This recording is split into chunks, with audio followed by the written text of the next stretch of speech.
بسم الله الرحمن الرحيم الحمد لله رب العالمين والصلاة والسلام على أشرف الأنبياء والمرسلين نبينا محمد وعلى آله وصحبه أجمعين. أما بعد, donc on continue Inch'Allah notre série de cours sur la jurisprudence du sacrifice et de ses règles. Donc là on va voir Inch'Allah qui pratique le sacrifice de la udhiya, qui égorge le sacrifice. Donc là les savants ils disent le mieux est que la personne sacrifie elle-même sa bête. Ça c'est le mieux. Sachant qu'il est permis de se faire aider aussi. Et il est également permis que quelqu'un d'autre le fasse à sa place. Par contre, dans ce cas-là, il convient de choisir une personne de science qui connaît les règles et les conditions du sacrifice, ça c'est le mieux. Il est permis que quelqu'un d'autre égorge à la place du sacrifieur. Il confie l'égorgement à quelqu'un d'autre. Ça c'est permis, mais le mieux, c'est qu'ils connaissent et soient savants des conditions de l'égorgement et du sacrifice. Et les savants ont dit, mais le mieux, dans tous les cas, c'est que la personne elle-même, le sacrifieur lui-même, sacrifie sa propre bête. Ça c'est le mieux. Pourquoi? Car Anas ibn Malik, il rapporte du prophète sallallahu alayhi wa sallam qu'il égorgeait son sacrifice de sa propre main. Et ce affaire est authentifié par Sheikh al-Albani rahimahullah. Et dans un autre hadith,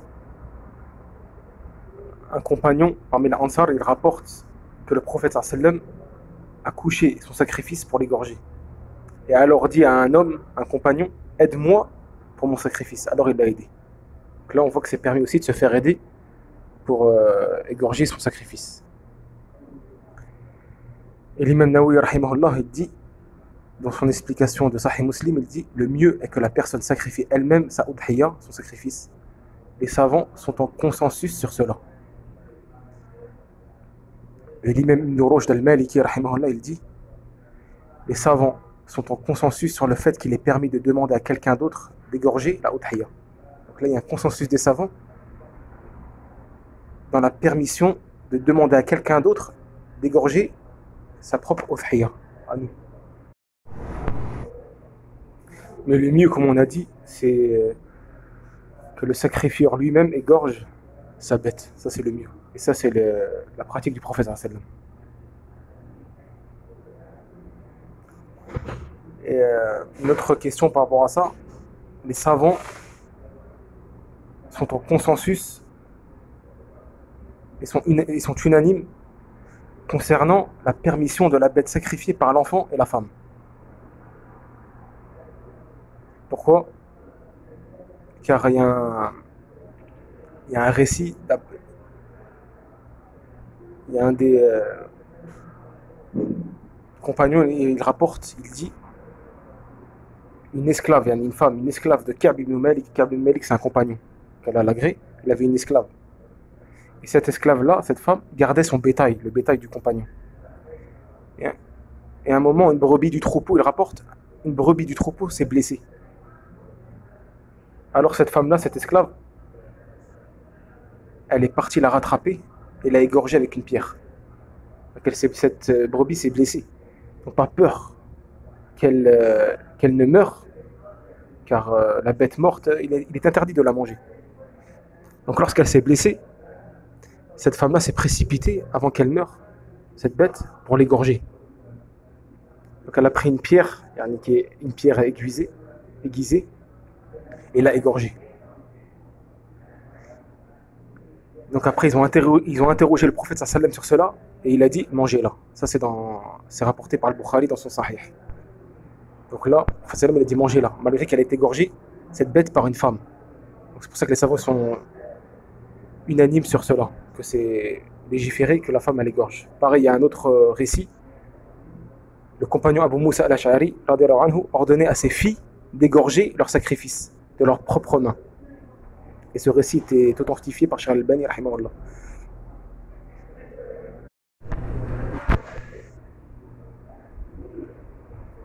Donc maintenant là on va voir la description du sacrifice, c'est-à-dire la description de l'égorgement, comment il doit être, quelles sont ses règles. pour que le sacrifice soit validé. Comment doit être l'égorgement. Donc là, les savants ils disent il faut accomplir parfaitement le sacrifice et se comporter au mieux avec l'animal. Déjà, premièrement, ils disent qu'il faut bien aiguiser le couteau. Le faire aussi avant d'avoir couché l'animal. Et ne pas le faire alors que l'animal nous regarde. Ça, c'est des règles qu'on doit prendre en compte. Bien aiguiser le couteau, le faire avant d'avoir couché l'animal, et ne pas le faire alors que l'animal nous regarde. Le prophète sallam il dit, dans le hadith, il dit certes Allah a prescrit l'excellence dans toute chose. Ainsi, lorsque vous tuez, alors tuez de manière parfaite.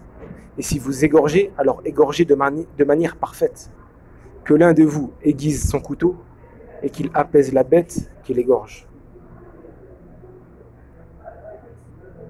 Et dans un autre hadith, le prophète sallam il dit,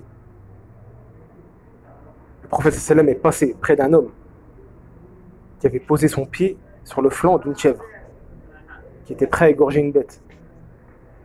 Donc le prophète sallam est passé près de lui, et cet homme-là avait posé le pied sur le flanc d'une chèvre, alors qu'il aiguisait son couteau. Et elle le regardait faire. Le prophète sallam lui dit, ne pouvais-tu pas faire cela avant? Veux-tu la tuer 2 fois? Subhanallah. Donc là, la personne, elle était prête à égorger la bête. Elle avait mis son pied sur le flanc de la bête et aiguisé son couteau devant elle. Le prophète est passé, il a dit, ne pouvais pas tu faire cela avant? Veux-tu la tuer 2 fois? Ça fait du mal à la bête lorsque tu aiguises ton couteau ou tu montres le couteau devant elle avant de l'égorger. Il ne faut pas montrer le couteau ou bien aiguiser le couteau devant elle. Donc ça va la tuer une 2e fois, comme a dit le prophète sallam. Ça va lui faire du mal. Et ça, c'est interdit en islam. Même avec les animaux.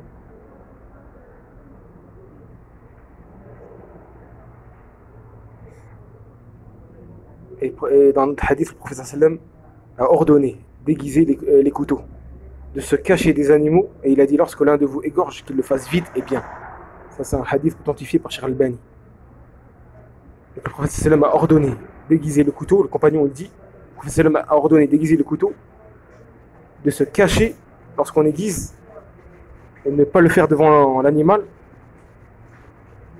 Et lorsqu'on veut égorger, il dit le prophète sallam qu'il le fasse vite et bien.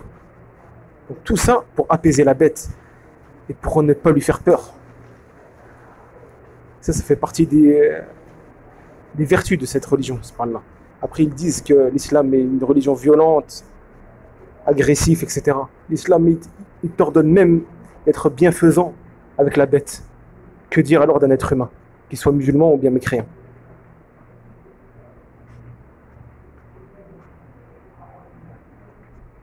Donc il faut se comporter avec l'animal avec miséricorde. Un homme vint voir le prophète sallam et lui dit, ô messager d'Allah, certes, lorsque j'égorge une brebis, je me comporte avec elle avec miséricorde. Donc le prophète sallam lui répondit, la brebis, si tu lui fais miséricorde, alors Allah te fait miséricorde. Et il a répété cela 2 fois. Et ce hadith a été authentifié par Cheikh Al-Albani rahimahullah.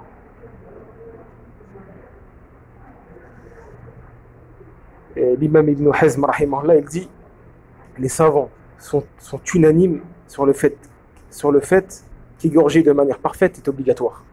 Ça c'est un consensus des savants. Il n'y a pas de divergence.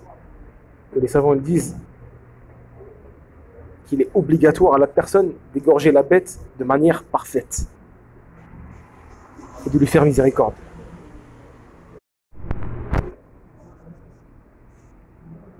Et aussi parmi ces règles, les règles du sacrifice et de l'égorgement, et qu'il est préférable de tourner l'animal lors de l'égorgement vers l'Al-Qibla. Les savants le disent. Et Cheikh Abdelrahman ibn Qasim, un grand savant Hanbali, qui était au siècle dernier, il disait les savants sont en consensus, sont unanimes sur le caractère recommandé de tourner l'animal vers la Qibla, direction de la Mecque, lors de l'égorgement, du sacrifice. Aussi parmi ces règles, parmi les règles de l'égorgement du sacrifice de la bête, qu'il faut coucher la bête sur son côté gauche, s'appuyer sur elle, tenir le couteau avec la main droite et lever la tête de la bête avec la main gauche. Donc lorsqu'on égorge, on couche la bête sur la direction Qibla, direction la Mecque, on la couche sur le flanc gauche, on s'appuie sur elle, on tient le couteau avec la main droite et on lève la tête de la bête avec la main gauche. Ça, c'est parmi les règles et les comportements à adopter lors de l'égorgement.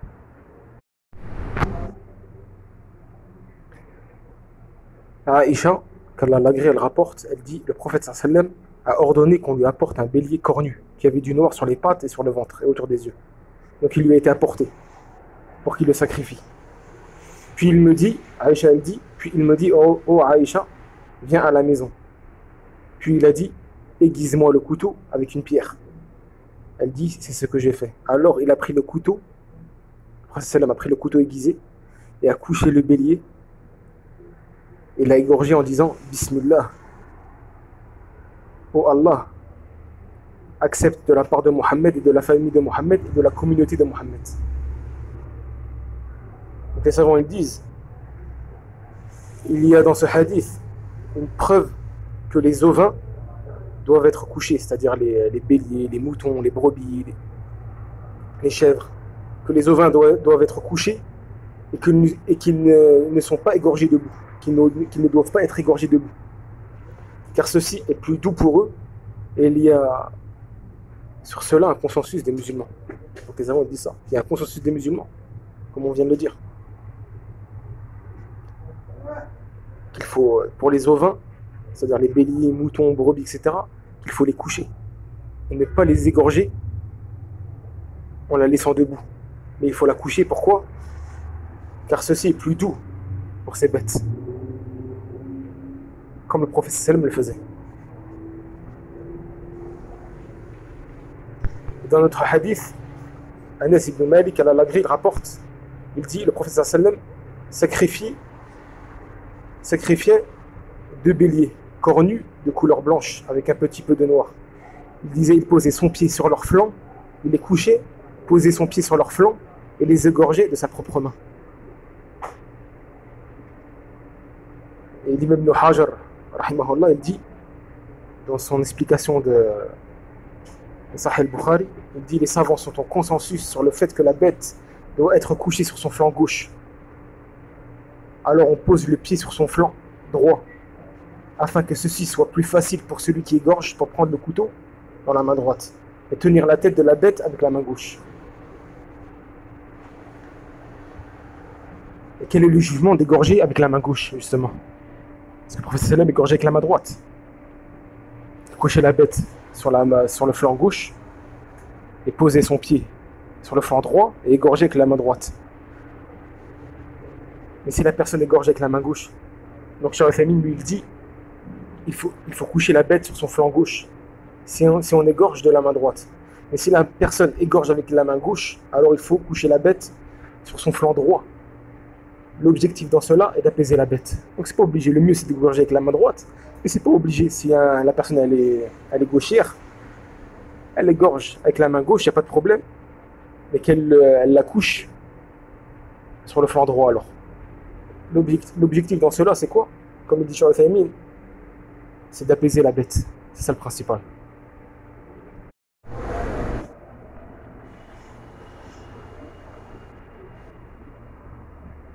Et aussi parmi les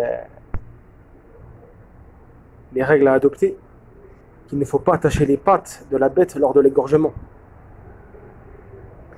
Cheikh Al-Uthaymeen il dit à ce sujet, il dit en ce qui concerne les pattes de la bête, le mieux est de les laisser détacher, car ceci est plus apaisant pour elle et ceci est meilleur pour la sortie du sang.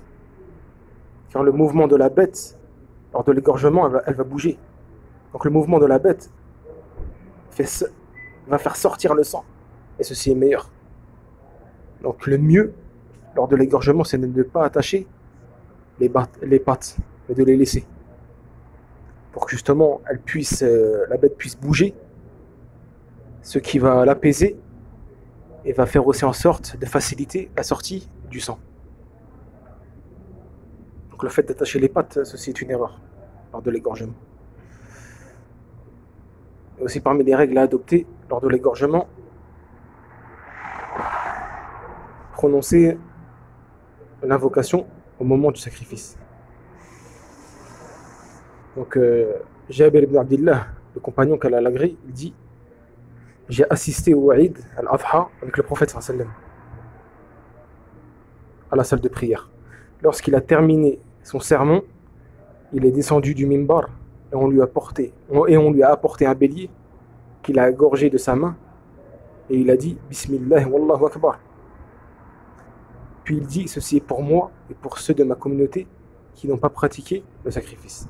Donc il dit quoi, prophète sallam, lorsqu'il égorgea? Bismillah wallahu akbar. Ceci est pour moi et pour ceux de ma communauté qui n'a pas pratiqué l'égorgement.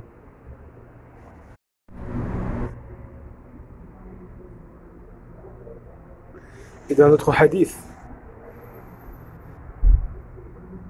Aïcha elle rapporte que le prophète sallam a ordonné qu'on lui apporte un bélier cornu qui avait du noir sur les pattes et sur le ventre, comme on l'a vu tout à l'heure.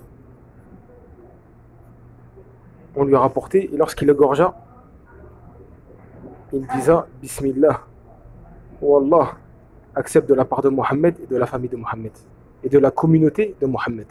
Il dit Bismillah, Wallah, accepte de la part de Mohammed et de la famille de Mohammed. Donc, au regard de l'ensemble des textes, lorsque l'on égorge le sacrifice, on peut dire, on dit Bismillah, Wallahu Akbar,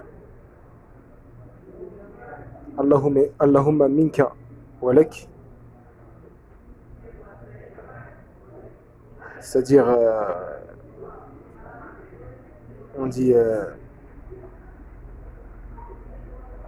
par exemple, tu dis Bismillah, Wallahu Akbar, ou bien tu dis Bismillah, Wallahu Akbar, tu dis, oh, Ya Allah, accepte de ma part et de ma famille. Comme le prophète sallam l'a dit, il a dit Bismillah, Wallah, accepte de la part de Mohammed et de la famille de Mohammed. Soit tu dis Bismillah, Allahu Akbar, ou bien tu dis Bismillah, Wallahu Akbar, et tu dis, oh Allah, accepte de moi, ainsi que ma famille. Ça, c'est au regard de l'ensemble des textes. Donc on peut dire soit cela, soit cela. Et le minimum, c'est de dire Bismillah. Ça, c'est le minimum. L'obligation, c'est de dire Bismillah. Après, rajouter Allahu Akbar, c'est préférable. Aussi, on peut rajouter aussi Bismillah Wallahu Akbar, yani, accepte de ma part, de la part de Mohammed, accepte de ma part et de la part de ma famille. Comme le professeur me disait, accepte de la part de Mohammed et de la famille de Mohammed. C'est-à-dire en arabe, Bismillah Wallahu Akbar, Allahumma taqabbal minni wa min ahli. Si la personne elle a l'arabe.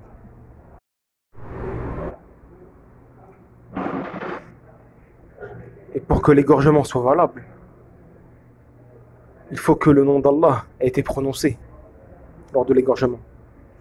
Et que le sang ait jailli et que les deux veines jugulaires aient été coupées. C'est-à-dire lorsque tu mets le couteau sur la gorge, il faut dire Bismillah avant. Citer le nom d'Allah. Et couper les deux veines jugulaires. Et que le sang jaillit. Ici, l'égorgement est valable. Donc le sacrifice est valable, accepté, bi'idhnillah, et mangeable.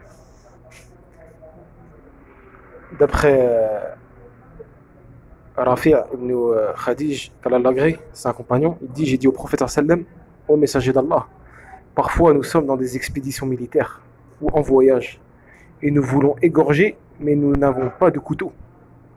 Donc le prophète sallam répondit, tu peux manger la bête égorgée par tout ce qui fait jaillir le sang et sur laquelle le nom d'Allah a été prononcé. Sauf si elle a été égorgée avec une dent ou un ongle.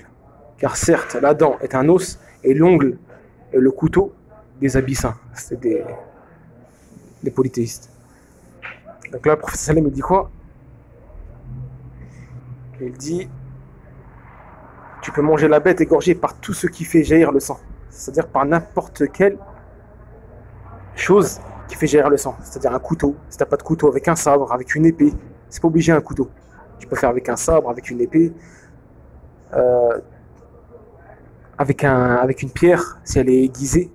Tout ce qui est aiguisé, tu peux égorger avec. Couteau, sabre, épée, pierre aiguisée. À partir du moment où c'est aiguisé, tu peux égorger avec. Les savants ils disent. Sauf, comme le professeur Salam l'a dit, sauf si elle a été égorgée avec une dent ou un ongle. Tu n'as pas le droit d'égorger avec une dent aiguisée ou bien un ongle aiguisé. D'un animal, par exemple, tu prends un ongle, par exemple, qui est assez volumineux, et il est bien aiguisé, pour égorger la bête, ici tu n'as pas le droit. Le professeur Salam l'a dit, sauf la dent et l'ongle. Car le professeur il a dit quoi? L'ongle est le couteau des abyssins. Donc ça c'est pour se différencier des polythéistes. Et le prophète a surtout dit sur laquelle le nom d'Allah a été prononcé. Donc il est obligatoire de prononcer le nom d'Allah lors de l'égorgement. Et d'après Abu Umama, qu'Allah l'agrée, le prophète a dit mange de la bête qui a été égorgée par ce qui a coupé les deux veines jugulaires. Tant qu'il ne s'agit pas d'une défense d'éléphant ou d'un morceau d'ongle. Le prophète ici, il nous ramène des règles, comment égorger. Il nous dit de prononcer le nom d'Allah et de l'égorger avec n'importe quelle chose qui est aiguisée, sauf l'ongle et la dent, et de couper les deux veines jugulaires. Et les deux veines jugulaires, c'est les deux grosses veines qui sont sur le cou de la bête, sur les côtés du cou. Une à droite et une à gauche. Donc si les deux veines jugulaires sont coupées par une chose aiguisée, à part une dent ou un ongle, et le nom d'Allah a été prononcé, la bête, l'égorgement est validé. Donc il faut absolument couper les deux veines jugulaires. Et ce n'est pas obligé de couper l'œsophage. L'œsophage. Et la trachée. Après, il y a une divergence chez des savants, ils te disent qu'il est obligatoire de couper les deux veines jugulaires plus la trachée. La trachée, c'est ce qui achemine l'air, et l'œsophage, ce qui achemine la boisson et la nourriture. Et des savants ils te disent le fait de couper juste les deux veines jugulaires, c'est suffisant. Donc pour sortir de la divergence, le mieux c'est de couper les deux veines jugulaires, plus la trachée qui achemine l'air, plus l'œsophage qui achemine la boisson et la nourriture, pour sortir de la divergence. Mais si la personne a coupé juste les deux veines jugulaires, les deux grosses veines là sur le cou, là c'est suffisant et accepté. Et une fois que la bête a été égorgée, il faut la laisser bouger. Comme le disent les savants, ils disent quoi? Qu'il est préférable de ne pas tenir la bête après l'avoir égorgée, afin de l'empêcher de bouger. Donc il ne faut pas tenir la bête lorsqu'on l'a égorgée, pour qu'elle puisse bouger. Parce que ça c'est plus apaisable pour elle, et ça va permettre de faciliter la sortie du sang. Et quel est le jugement si la personne elle a oublié de prononcer le nom d'Allah lors de l'égorgement? Donc, comme on a dit, le fait de prononcer le nom d'Allah lors de l'égorgement est obligatoire. Si la personne la délaisse de prononcer le nom d'Allah en faisant exprès, volontairement, cette bête-là, ce sacrifice-là n'est pas accepté et n'est pas mangeable. Si la personne elle a délaissé le nom d'Allah, de citer le nom d'Allah volontairement, en faisant exprès. Et si le sacrifice n'est pas valable et n'est pas mangeable. Et si elle a fait cela par oubli, elle a oublié ou bien par ignorance ou bien par oubli. Les 4 écoles disent que le sacrifice est valable et la bête est mangeable. Donc ça c'est les 4 écoles, l'avis des 4 écoles. Des Hanafites, des Malikites, des Shafi'ites et des Hanbalites. Que s'il a oublié, il n'a pas prononcé le nom d'Allah lors de l'égorgement par oubli ou bien par ignorance, le sacrifice est valide et la bête est mangeable. Contrairement à Cheikh Islam Taymiyya, Cheikh Islam Taymiyya, lui, il a choisi, il a dit que si la personne elle a oublié de prononcer le nom d'Allah, même si c'est par oubli, il n'a pas fait exprès, la bête n'est pas mangeable. Mais l'avis prépondérant, l'avis le plus prépondérant, Inch'Allah, c'est l'avis des 4 écoles. Wallahu a'lam, wa sallallahu ala nabiyyina Muhammad.